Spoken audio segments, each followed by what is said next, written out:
India market invest মাইন্ডসেটে আপনাদের স্বাগত। যা চ্যানেল নতুন এসেছেন তাদেরকে হলো প্লিজ চ্যানেলটাকে সাবস্ক্রাইব করবেন, লাইক করবেন, বেল আইকনটা প্রেস করবেন, তার সাথে অল বাটনটা প্রেস করবেন, নোটিফিকেশন সঙ্গে সঙ্গে আপনাদের কাছে গিয়ে পৌঁছাবে। স্যার, পুরো জুলাই মাসের ভয়ঙ্কর একটা গিরাবটের পরে আজকের দিনে দেখলে দেখাবে নিফটি কিন্তু আজকে একটু সুস্থি দেখাচ্ছে, যেখানে নিফটি 0.56% একটা ভালো আপসাইড মুভমেন্ট দেখাচ্ছে এবং ট্রেন্ড যেটা দেখাচ্ছে না সেটা কিন্তু ওপরের দিকেই দেখাচ্ছে। যেখানে জুলাই মাসে মার্কেট পড়ার পিছনে কারণ কি? আমাদের ইন্টারনালি কোনো নেগেটিভ নিউজ ছিল না। পড়ার পিছনে মেন কারণ ছিল ডোনাল্ড ট্রাম্পের ট্যারিফ, একমাত্র ট্যারিফ। তো সেই ট্যারিফের মোটামুটি একটা আভাস আমরা পেয়ে গেছি, যেখানে তারা 25% ট্যারিফের কথা বলছে এবং ভারত সরকারের প্রতিক্রিয়া কী ছিল যে অ্যাট ফার্স্ট নিজের ইন্টারেস্ট, অর্থাৎ ভারতের ইন্টারেস্ট হচ্ছে সবার প্রথমে। তো গভর্নমেন্ট তার ডিসিশন কিন্তু জানিয়ে দিয়েছে, যদিও বা আগস্ট মাসে আবারও নেগোসিয়েশন মোটামুটি ডেট ঠিক হয়ে আছে 25 তারিখ। ইউএস থেকে অফিসিয়ালসরা আসবে এবং ট্যারিফ নিয়ে আলোচনা হবে। তবে ডোনাল্ড ট্রাম্প কী চাইছিল? ডোনাল্ড ট্রাম্প চাইছিল ভারতের ওপর প্রেশার ক্রিয়েট করে তাদের বাণিজ্যিক সুযোগ সুবিধা আদায় করা, যেটা কিন্তু ভারত সরকার দিতে নারাজ। এবং তার পাশাপাশি ডোনাল্ড ট্রাম্প কিন্তু ভারতকেও চটাবে না। কেন চটাবে না? কারণ ভারতের মতো এত বড় একটা বাজার কিন্তু তারা হাতছাড়া করতে রাজি নয়।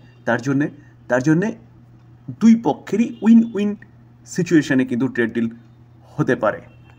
তবে ভারত সরকারও কিছুটা বলতে পারেন নমনীয়তা দেখিয়েছে, যে রাশিয়ান অয়েল কিছু পিএসইউ কোম্পানি, তার মধ্যে আইওসিকেও দেখলে দেখা যাবে 7 million barrel of crude oil from US, Canada এবং ইউএই থেকে আনতে চলেছে, যেটা কিন্তু তারা রাশিয়ান থেকে ব্যাপক একটা অয়েল পারচেস করতো। সেই রাশিয়ান অয়েলটাকে আপাতত পজ রেখে তারা কিন্তু ইউএস, কানাডা এবং ইউএইর দিকে ঝোঁক দিচ্ছে। তো কিছু পিএসইউ কোম্পানি কিন্তু সেই কাজটা করছে। তো গোল্ডম্যান স্যাকের রিপোর্ট অনুযায়ী জানা যাচ্ছে কি তারা 25% ট্যারিফ ইম্পোজ করেছিল, যেটা বলছিল যে 1 আগস্ট থেকে লাগবে, যেখানে আবার ডোনাল্ড ট্রাম্প 7 দিনের একটা ছাড় দিয়েছে। তো এখন যেটা আমি ফার্স্টেই বলছিলাম যে ডোনাল্ড ট্রাম্প কিন্তু ভারতের সাথে খারাপ সম্পর্ক করতে চাইছে না, কারণ ভারতের মতন এত বড় একটা বাজার তারা কিন্তু হাতছাড়া করতে চাইছে না। তো এখন গোল্ডম্যান স্যাক কী বলছে হোপফুলি ইউএস ইন্ডিয়ার ওপর 15 থেকে 20% ট্যারিফই কিন্তু ইম্পোজ করবে, কারণ ভারত সরকার নিজের দেশের ইন্টারেস্টটাকেই প্রাধান্যতা দিচ্ছে এবং উইন উইন সিচুয়েশনের কথা বলছে। তো নেগোসিয়েশন, যেটা একটু আগে বলছিলাম যে 25 আগস্ট হবে, সেখানে কিন্তু সেরকমই একটা হোপের কথা বলছে গোল্ডম্যান স্যাক। তো সেই অনুযায়ী গোল্ডম্যান স্যাক কী বলছে যে যে ট্যারিফের প্রভাবটা না, এটা ইন্ডিয়া জিডিপির ওপর খুব নমিনাল পড়বে।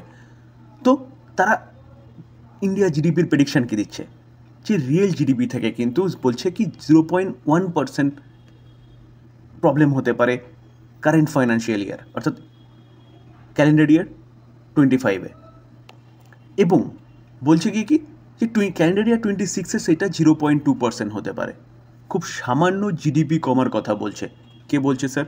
Goldman sec. তো বলছে কি যে 2025-এ 6.5 তারা এক্সপেক্ট করছে জিডিপি, এবং 2026-এ অর্থাৎ ক্যালেন্ডার ইয়ার 2026-এ 6.4 জিডিপির কথা বলছে। তো এই কারণে কিন্তু আজকের দিনে মার্কেটের মধ্যে র্যালি দেখা যাচ্ছে। তো আর যদি কোনো খারাপ নিউজ না আসে, যদি এরকমভাবেই সব কিছু হয়, তাহলে কিন্তু নিফটি আবারও এখান থেকে ভালো মুভমেন্ট দেখাতে পারে। CDSL, central depository service limited কোম্পানিটা বিজনেস হচ্ছে কি শেয়ার মার্কেট রিলেটেড, যেখানে আপনি ডেলিভারিতে বলুন বা যারা পজিশনাল ট্রেডিং করে তারাও যেসব মালগুলো কিনছি না, সেগুলো কিন্তু এই ডিপোজিটারির কাছেই জমা থাকছে।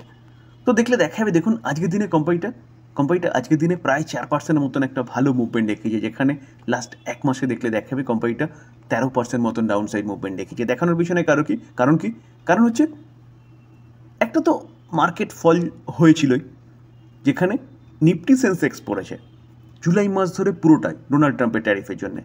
তো সেন্টিমেন্ট কিছুটা খারাপ হয়েছিল। তার পাশাপাশি এনএসডিএলের আইপিও। তো এই সিডিএসএলের কম্পিটিটার দুটো ডিপোজিটারি রয়েছে, একটা এনএসডিএল, একটা সিডিএসএল তো অনেক আগেই লিস্ট হয়েছিল। এনএসডিএল আইপিও বিড হয়েছে, আজকে অ্যালটমেন্টের স্ট্যাটাস জানা যাবে, আগামীকালকে ডিমেট অ্যাকাউন্টে ঢুকবে এবং তারপরের দিন লিস্ট হবে। তো সেই জায়গায় দাঁড়িয়ে স্যার এই সিডিএসএলের এনএসডিএলের আইপিওর জন্য কিন্তু এই কোম্পানিটার মধ্যে কিছুটা ডাউনফলও দেখা গেছিলো। তো মোটামুটি আইপিওর যা কার্যকলাপ সেটা শেষ। তো এই কোম্পানিটা কিন্তু আবারও মুভমেন্ট দেখানো শুরু করেছে। তার পাশাপাশি মার্কেট কিন্তু আস্তে আস্তে রিকভারি করছে। তো এই কোম্পানিটাও ছুটতে শুরু করেছে বলতে পারেন। তো হাই দেখলে দেখা যাবে কোম্পানিটা 1989 হাই মেরেছিল, সেখান থেকে কিন্তু এখনও অনেকটা নিচে রয়েছে। রিসেন্টলি 1800 ওপরে চলে গেছিলো, সেখান থেকেও দেখলে দেখা যাবে কোম্পানিটা কিন্তু অনেকটাই নিচে রয়েছে। MCX, multi community exchange of India. তো এই এক্সচেঞ্জকে দেখলে দেখা যাবে দেখুন আজকের দিনে 5.5% মতন একটা ভালো মুভমেন্ট দেখিয়েছে, যেখানে এটাও কিন্তু এক্সপেক্টেড ছিল। এক হচ্ছে এক্সচেঞ্জ, মার্কেট ভালো করছে, তো এই কোম্পানির বিজনেস বাড়বে। তার পাশাপাশি এই কোম্পানিটা Q1 রেজাল্ট ডিক্লেয়ার করেছিল এবং রেজাল্টের সাথে সাথে কোম্পানিটা কী করেছিল, স্প্লিট দিয়েছে। তো Q1 রেজাল্ট যথেষ্ট ভালো করেছে এবং স্প্লিট দিয়েছে কি 1:5 রেশিওতে। ডিটেলস আলোচনা করেছি, যারা দেখেননি তারা কিন্তু দেখে নিতে পারেন।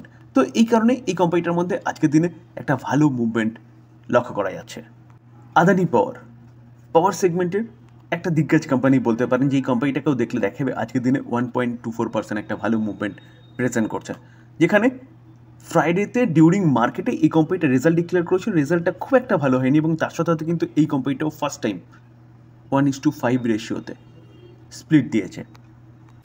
তো এই কারণে কিন্তু এই কোম্পানিটাকেও দেখলে দেখাবে আজকের দিনে 1.24% একটা ভালো মুভমেন্ট দেখাচ্ছে। দেখুন স্যার, এই আর্টিকেল দেখলে দেখাবে আদানি পাওয়ার এই কোম্পানিটা আজকের দিনে ভালো মুভমেন্ট দেখানোর জন্য কারণ বোর্ড অ্যাপ্রুভ করেছে 1:5 স্টক স্প্লিট। যেখানে বোর্ড অ্যাপ্রুভ করেছে মানে এই নয় যে কোম্পানিটা এখনই এই স্প্লিটটা দিয়ে দেবে। দেখুন, বোর্ড অ্যাপ্রুভ করেছে, তার সাথে সাথে কিন্তু শেয়ার হোল্ডারদের অ্যাপ্রুভালও দরকার। তো এজিএম হবে, এজিএমে শেয়ার হোল্ডারদের অ্যাপ্রুভাল পাবে, তারপরে গিয়ে কোম্পানি কিন্তু রেকর্ড ডেট ডিক্লেয়ার করবে। তো আপনাকে রেকর্ড ডেটের আগে পারচেস করতে হবে, যারা হোল্ড করছেন তারা রেকর্ড ডেট পর্যন্ত হোল্ড করতে হবে, তাহলে গিয়ে এই স্প্লিটটা এনজয় করতে পারবেন। তবে এটাও বলে রাখি যে কোনো কোম্পানি স্প্লিট দিচ্ছে, বোনাস দিচ্ছে বলে সেই কোম্পানি বাই করবেন, সেটা কিন্তু ভুল ডিসিশন হবে। বাই করার আগে নিজে ভালো মতন অ্যানালাইসিস করবেন, নিজে রিস্ক বুঝবেন, তারপরে গিয়ে বাই করার কথা চিন্তা ভাবনা করবেন। কারণ অ্যাট ফার্স্ট আমাদের কিন্তু দেখতে হবে ক্যাপিটাল গেন। ফেডারেল ব্যাংক, তো ফেডারেল ব্যাংককে দেখলে দেখাবে দেখুন আজকের দিনে 0.17% একটা আপসাইড মুভমেন্ট দেখাচ্ছে, যেখানে আর্লি মর্নিংয়ে কিন্তু কোম্পানিটা অনেকটা গ্যাপ ডাউন ওপেনিং করে হয়েছিল। সেখান থেকে যদি আমরা দেখি তাহলে দেখলে দেখাবে কোম্পানিটা কিন্তু প্রায় 3% মতন একটা ভালো মুভমেন্ট দেখিয়েছে আজকে আর্লি মর্নিং থেকে। তো কোম্পানিটা এতটা নিচে খুলেছে কেন এবং খোলার পরে এতটা ভালো মুভমেন্ট কেন দেখিয়েছে? স্যার, পড়ার পিছনে যদি কারণ খোঁজেন তাহলে মেইন কারণ হচ্ছে Q1 রেজাল্ট, যেটা স্যাটারডেতে ডিক্লেয়ার করেছিল। তো কোম্পানিটার মধ্যে দেখলে দেখাবে দেখুন Q1 result year on year basis 15% drop হয়েছিল। তার জন্য কিন্তু কোম্পানিটা আর্লি মর্নিংয়ে 5% নেগেটিভ ওপেন হয়েছিল। তো রেজাল্ট তো খারাপ করেছিল, যার জন্য কোম্পানিটা নেগেটিভ ওপেন হয়েছিল। কিন্তু হঠাৎ করে কোম্পানিটার মধ্যে কী হলো, যেখানে কোম্পানিটা কিন্তু আবার পজিটিভ চলে এসছে? স্যার, পজিটিভ আসার পিছনে যদি কারণ বলেন, কারণ হচ্ছে ব্রোকিং হাউস, যেখানে মতিলাল ওসওয়াল এই কোম্পানিটার রেজাল্ট বেরোনোর পরেও এই কোম্পানিটাকে নিয়ে বুলিশ, এবং মতিলাল ওসওয়াল কিন্তু এই কোম্পানিটাকে বাই রেটিং দিচ্ছে এবং টার্গেট কি দিচ্ছে, টার্গেট 235 করেছে, যদিও বা প্রিভিয়াস টার্গেট থেকে অনেকটা কমেছে। আগে 250 দিয়েছিল, 235 দিয়েছে, কিন্তু তবুও বাই রেটিং রেখেছে। স্যার, শুধু মতিলাল ওসওয়াল না, তার সাথে সাথে কিন্তু নুভামা এই ব্রোকিং হাউসটাও কিন্তু বাই রেটিং দিয়েছে এবং টার্গেট কি বলছে 230 কারেন্ট মার্কেট প্রাইস থেকে কিন্তু অনেকটা আপসাইড মুভমেন্টের কথা বলছে। সিএলএসএ দিগ্গজ আরেকটা ব্রোকিং হাউস, তারাও কিন্তু এই কোম্পানিটাকে নিয়ে আউট পারফর্মের রেটিং দিচ্ছে এবং টার্গেট কি দিচ্ছে 230 কারেন্ট মার্কেট প্রাইস থেকে অনেকটা আপসাইড মুভমেন্টের কথা বলছে। তবে কিছু কিছু ব্রোকিং হাউস নেগেটিভ বলছে, যেখানে মর্গান স্ট্যানলি কিন্তু আন্ডার ওয়েট রেটিং দিচ্ছে এবং টার্গেট কি দিচ্ছে 165। তো ম্যাক্সিমাম ব্রোকিং হাউস পজিটিভ কথা বলছে বলেই কিন্তু এই কোম্পানিটা গ্যাপ ডাউন ওপেনিং হওয়ার পরেও ভালো মুভমেন্ট দেখিয়েছে এবং এখন পজিটিভ ট্রেড করছে। তবে ডিসক্লেমার দিয়ে রাখি স্যার, এই ভিডিওতে যেসব কোম্পানিগুলো নিয়ে আলোচনা করলাম সেসব কোম্পানিগুলো সম্বন্ধে নিউজ পাওয়া যাচ্ছে, সেটাই আমি আপনাদের সামনে তুলে ধরার চেষ্টা করলাম মাত্র। তো প্লিজ কেউ বাই রেকমেন্ডেশন নেবেন না এই ভিডিওটাকে। বাই করার আগে নিজে ভালো মতন অ্যানালাইসিস করবেন, নিজে রিস্ক বুঝবেন, তারপরে বাই করার কথা চিন্তা ভাবনা করবেন। থ্যাংক ইউ, ভালো থাকবেন।